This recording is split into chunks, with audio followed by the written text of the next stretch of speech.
One of his specialists, a pediatric neurologist, came to us, I think day 5 or 6, and said, Ben may never be able to walk, talk, or go to school.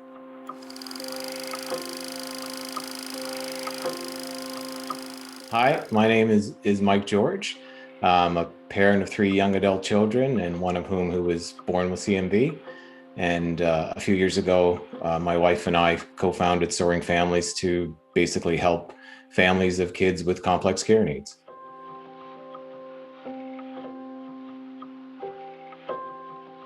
I guess I learned now that it's better to know than not, because at least then you can probably do something, but it was incredibly tough to deal with. There was really no roadmap. He was diagnosed with epilepsy, so he was having seizures. He had cerebral palsy, which affected, gross motor. And there were other medical issues that he had a profound hearing loss, and sort of all those compounded into a very uncertain journey that we were about to take.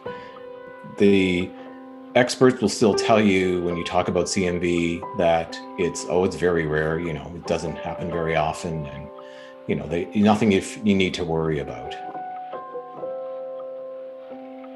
We wanted him to follow the so-called normative pathways of life, go to school, make friends, try to get a job, that sort of thing. And in 2019, he actually graduated from the University of New Brunswick. And following that, he was able to get a part-time job as a research assistant. So when you look at it from that perspective, it's quite an amazing journey that Ben's been able to do. And I mean, we've pushed and advocated as much as we can, but Ben did all the hard work. Finding something out through screening early on at least gives you a better chance to figure out, how do I intervene? How do I, put some other intervention in place to help the family, to help the child, so you're not wandering in the dark with all these unanswered questions and then, years later figure out what's going on. So it gives you a fighting chance to deal with the issue and, put some plans in place to make it better.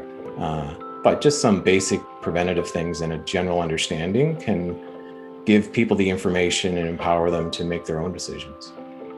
Simple hand washing and other measures that we're living with now in COVID were things that we should all have been doing all along. So that even those simple things can go a long way to stopping the spread. And learn as much as you can about your child's situation and never take no for an answer. That's one thing that Ben has taught us, is that keep moving until you get someone to say yes. CMV is real. It's out there. It's not rare. It is a risk, but it's also very preventable.